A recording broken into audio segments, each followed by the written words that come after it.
started. Well, that's all right. I'll push. Now you are. Now I am. At least people will get a little bit of this. But I compare myself to her all the time, and she was talking, and it was just crazy how we ended up on the same call at this moment where I was feeling, already realizing that I'm comparing myself and I shouldn't be. And I know God doesn't want me to be. That's not, I can't be authentically me if I'm constantly worried about trying to be somebody else. And that's not what I should be. I need to be me. God wants me to be me. And that hit me really hard when in this sermon he was talking about our grace and our gifts, because he's given gifts to every single person, has different gifts, but it's our job to use them. And if we're not using our grace and the gifts that he's given us, we're wasting them. And it's one thing to, like he said, sitting on the couch and read your Bible and be like, okay, I have God's grace, like I have these gifts. So, but you know, I am what I am, which made me laugh because my husband's grandfather, before he passed away, the whole time I knew him, that was his famous words. He would always say, I am what I am, walk around the house. And it was funny because I thought, it was just funny. You know, grandpa's walking around saying that all the time. And it didn't resonate with me until yesterday when I was watching this. And I thought, wow, like it's true. We are who we are. God created us who we are, but we're very special and we all have different gifts. And if we're not using them and we're just sitting around worried about what somebody else has and looking at what somebody else has and why are we not there, because that's maybe where we want to be, or wishing that we want to be somewhere, or we have something that someone else has, it's not, that's wasting our own gifts and wasting our own grace. And he says, grace will make you change. Allow God to change you and follow the calling that he's given you, not somebody else. So I have to stop comparing myself to Christina because she's in a different season of life. She has different gifts and God has given me different gifts. And I'm wasting that. That made me feel actually really guilty and bad, and kind of stopped me in my tracks when I heard that, because I was like, wow. So I seriously am kind of really crapping on what God created right here, because I'm wishing for other things. I'm not realizing what he's given me, and that I have these amazing gifts that I can serve him in. And everybody has been made differently. And there was a reason for that. He created a reason for that. You know, and if the place that you're in right now, even if it's a struggle that you're going through, that's your grace. That's your grind. You're supposed to be going through that for a reason. And if that's your place, and that's your grace. And I loved that. I might even put that on a piece of pallet wood or something. Add that to the walls in my office when I get it done. But you know, he talked about seeing your situation and your grind that you keep asking God to take you away from. So like yesterday, our dryer broke out of the blue. And of course, as I talked before, you know, we're going through some financial struggles right now. Moving my daughter was like way more than I expected it to be. And it made it very difficult this last payday to take care of the stuff I normally do. Because I had dug myself a little pity party hole over the last few weeks. I was not being as productive in my business, and noticed that even my income was starting to go down. People are putting their Shakeco on hold, you know, seasons of life, different things going on with people. So I was starting to stress out. So yesterday our dryer breaks, and we were given one, like a backup, basically, from a friend a little while ago, but we hadn't changed them out because ours was still fine. So my husband picks it up, changes it out last night, and it makes the most horrific noise. And I don't think it works. Like, this thing is crazy. Like, the whole house starts vibrating, and it's insane. And so we shut it off, and he's like, so what are we gonna do? Like, we can't afford to go get a dryer. I can't, absolutely, hands down. Like, there is no way that this is gonna happen anytime soon. And I said, you know what? Let's be thankful that it wasn't the washer, because I can still wash clothes and I have a whole backyard that I can put, you know, how did my mom used to dry clothes? I know exactly how my mom used to dry clothes. It's not like it can't get done. It's not like we don't have friends and family that live down the street or around the corner. By all means, I can take all my laundry over the weekend to my mother-in-law's house and do it there if I needed to. So, you know, I had to kind of step back and go, okay, so sometimes some of those things that we're going through, we have to just kind of remind ourselves, you know, even Stephen had said this in the sermon, you know, we will say, well, good thing that, you know, it's not, yes, it could have been worse. It could have been the washer, or it could have been both of them. Or, you know, when we're at work, you know, we could have, at least we have a job, you know, or whatever the case is, at least we have this opportunity. Instead of complaining about this opportunity, sometimes when we feel like it's not doing what we want it to do or giving us what we want it to give us, we really need to evaluate and be like, okay, first of all, this is the grind, because we can't, God said that we need to be working anyways. So, and what we're going through is a learning experience. We're supposed to be going through it because we need to learn something from it. And it's our place right now. And we have gifts. And maybe we need to think about what gifts we actually have and use them the way He wants us to be using them, and how we're supposed to be serving Him and not our own worldly desires and our own worldly goals and things like that. Like, I was stressing out about finances. I'm like, okay, well, I really need to be working on figuring something out with money. And it's like, you know what? God's going to bless us as long as I'm serving Him, because I immediately started thinking, okay, let's go down my list. Who can I call to see who wants, you know, who's ready to buy a challenge pack or to buy this or to buy that? And I'm like, that's not serving anyone except my pocketbook that I'm stressing out about.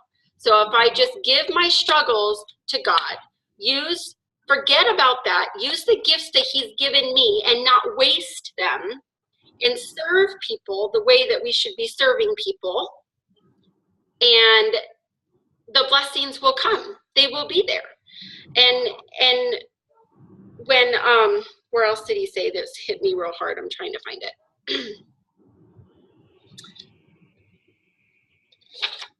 Oh, there's a whole other page of notes in here. I took a lot of notes. Oh, the enemy cannot stop God from giving you grace, but he can try and stop you from using it. So all of the junk and the negative that gets thrown at us, and this is how I thought about it, was, you know, those are just, a lot of times it's the devil just trying to stop us in our tracks from doing what God wants us to do. You know, we've all been given a calling, and we all have been giving amazing grace and gifts to use. And he can't stop God from giving us gifts, but he absolutely can try and stop us from using them. So like this last month, I had done nothing but just sit and wallow. Tried every day to stay on task and to do the things, and then I would get overwhelmed. My mind would go elsewhere. I would get sad because my daughter was gone. Whatever the case, I would get stressed out about finances, but then I wasn't doing anything about it except stressing out about it, which made it worse.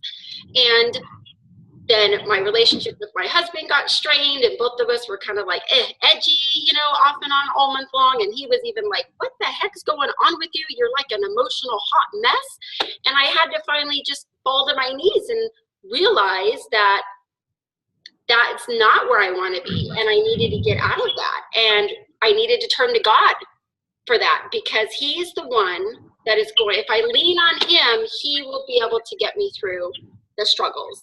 And if I'm not using the gifts that he's given me, then I'm wasting them. So I need to stop comparing myself to my friends and to other coaches on our team that are, everyone's going through their own struggles. I really realized listening to Christina and the struggles. I mean, granted, I know what it's like to have 2 young babies, but it's been a while. So that wasn't the first thing that really popped in my head. Hearing her voice and her struggles that she's going through in the season of life right now, I was like, girl, I am so sorry. First off, I'm thinking, I'm really glad I'm not in that season anymore. I love you, but oh my goodness. And then secondly, I'm just like, wow, like it just, I'm sitting here comparing myself, wishing that I had maybe that we're in a life where they're in right now, or whatever the case. Like, I don't know, it was just crazy. And then having to stop and really think about that and say, you know what, I refuse to leave any grace misappropriated. So it's like we have to realize the grace and the gifts that he's given us, but say, you know what, I'm putting my foot in the sand, and I'm putting my foot down, and I refuse to waste them. If we are wasting them, or we are not using them the way that God wants us to use them, then we're not honoring him at all. Absolutely not. So, you know, that makes me feel, you know, in a way, like not very like God's child, like how we should be acting. But, you know, it really kind of rattles you a little bit. Look for the gift and the discouragement. You know, there's gifts in everything. There's grace in everything that we're going through. So no matter what it is that we're going through, or, you know, the struggles or the challenges, even in our business, you know, realizing where you're at and accepting God's grace at where you're at right now, and that you're supposed to be where you're at right now. There's a reason for that. So you need to grow through that, because I know that there's those moments that I get knocked down, and it recently happened, obviously, and I realized in my mind, I thought, okay, so God actually really wants me to be leaning on him right now, and I hadn't been at all. I was trying to handle everything by myself, and for God, I needed to lean on him. And then as soon as I did, I had this calmness over me, and I just thought, okay. And then all of a sudden, I was able to start focusing. What is it, you know, listening to the words that my mentors were saying that I was hearing, but not really hearing, because my mind was so engrossed in where I was at. And that's where the enemy wants to keep you.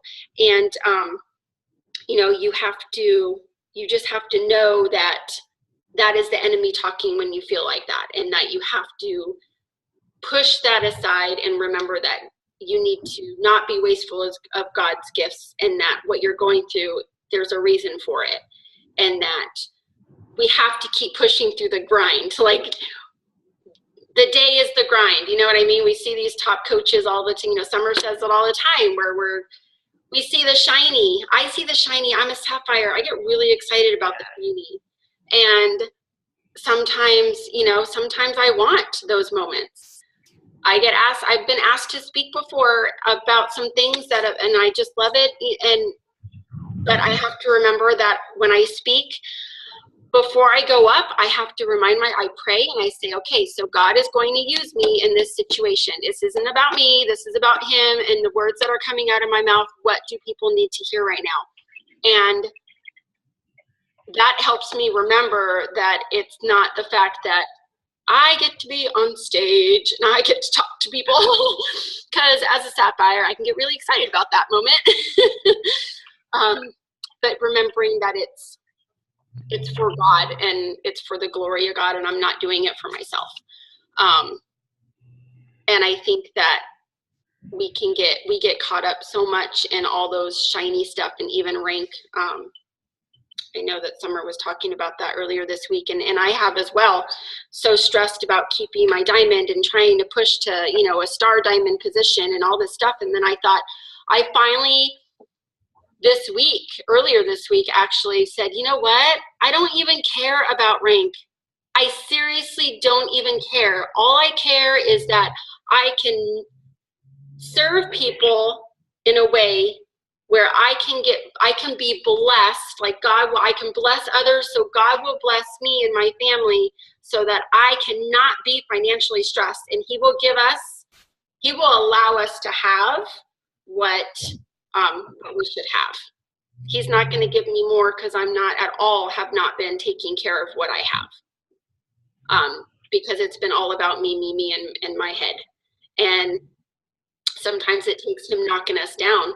I had held my diamond for a really long time, and I don't really even worry about that too much. And I just got knocked the heck all the way down.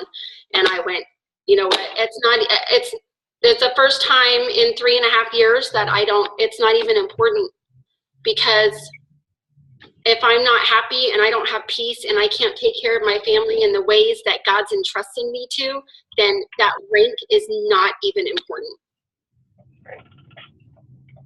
So before we end up getting timed out, I have no little time thing coming up, so we should be good. We must be good right now. But does anyone have anything to share or a takeaway from the sermon at all that hit you?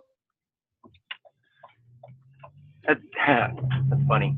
I mean, I can relate with a lot of what you said and what he said, and you just, I don't know. It's easy. It would be easy to quit, and the grind is a bitch. It truly is. But there's a purpose and a reason for it. And when we do personal development, I'll share something that I heard Steve Jobs say to add to it. Is he was telling a story about the fact when he got fired from his first computer company, and then he quit college and he took a calligraphy course, and he didn't know why he was taking it, just was a time filler. And then years later, when he started Apple, he put in fonts to computers that had never been done before. IBM had never done it. So it changed the market. And he said, you can never connect the dots looking forward. You can only connect the dots looking backwards. So it just resonated with me. So if we struggle, and believe me, with my business, my actual brick and mortar business, and it's been tough. And the last quarter of the year is always a bitch. And so it's easy just to want to throw in the towel as I'm moving money around and hoping like hell there's more money to come in the next week. But I believe if we do serve God and we serve the purpose and mission, things will happen. We just don't know how or when, but we can't quit. We got to wake, how I always say it, wake up, show up, and kick ass every day. You just have to keep trying and put your smile on and be truthful, right? Sometimes life is just hard. And we don't know why. So, and that's what was said, right? That's the grind. And people do quit. We're not quitting, you know. My rank has gone up and gone down, and losing people and gaining people, but we keep starting conversations. Today I was really felt like what I do, at the end of the day, am I grateful for? One of my former high school athletes reached out just to connect on Facebook, and I'm like, hey, how are you doing? I haven't coached in 12 years. And I said, how are you doing? And her response was, every day is a great day. And I'm like, man, I have been saying that for a long time. And now she's an adult. But that's the first rule that I have. So you did really, really well. And I'm going to have to jump off because I'm at my next meeting. But thank you so much for your time. Yeah, thanks for joining us. Yay. No problem. No problem. Good luck with your dryer. Yeah, thanks. Have a good day. I hope to join you again next time. Bye. All right, you too, Dane. Bye-bye. Bye. Hey, ladies. What's up, Suzanne? Hey, Angela. Hey, Marlene. Can you hear me? Yes, I can hear you. What do you have to share?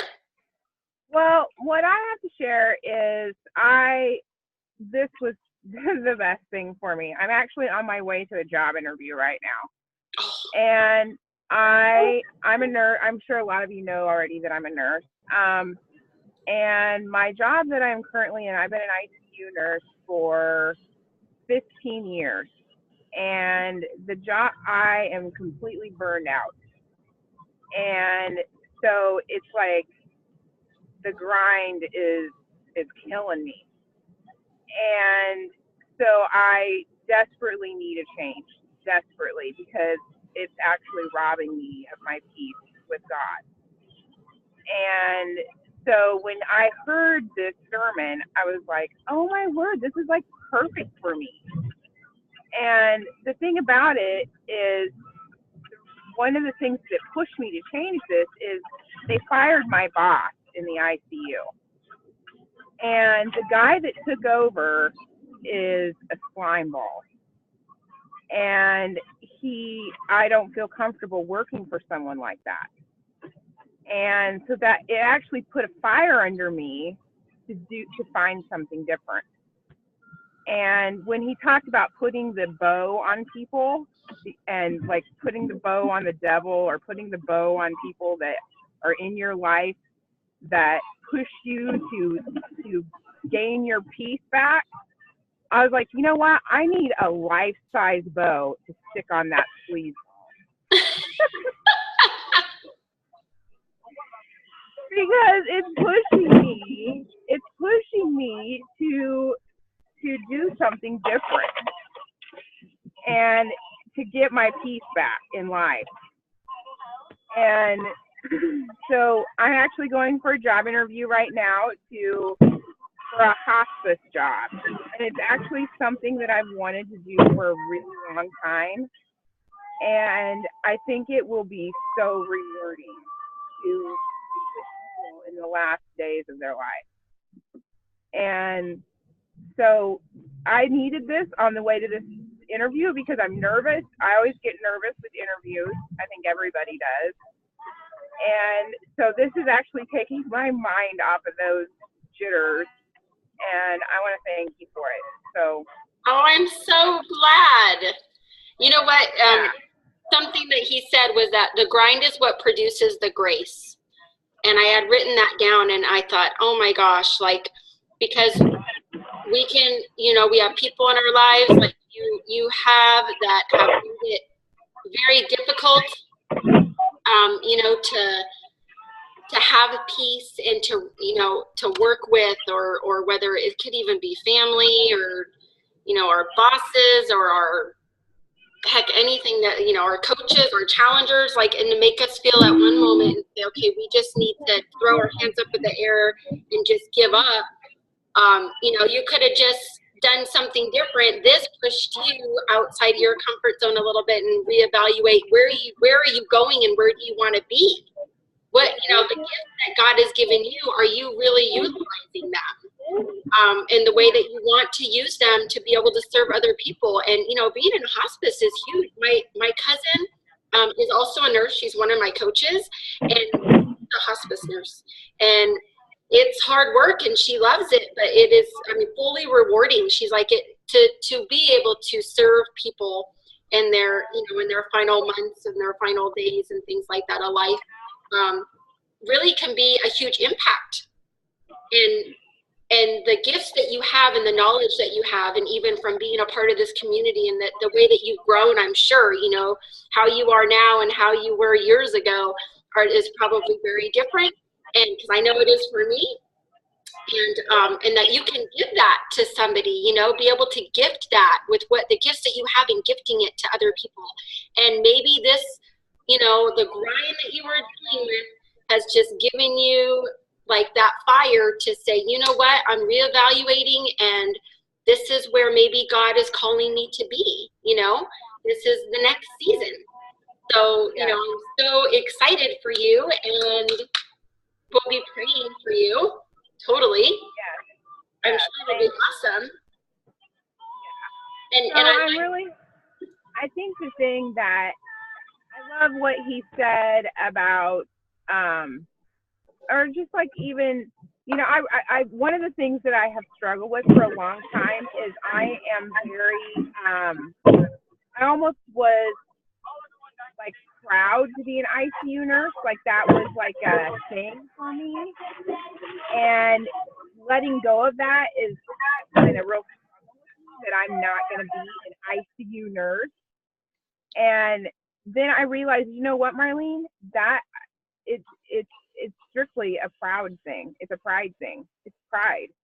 And it's something that I desperately need to let go of to even further my relationship with God, is to just let go of that, you know? Who cares what kind of nurse you are?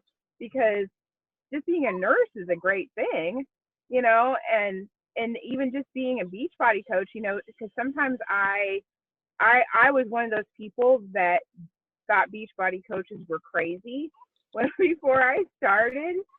And now I've realized that, you know what, being a Beachbody coach has changed my outlook, my mindset. It's changed my life.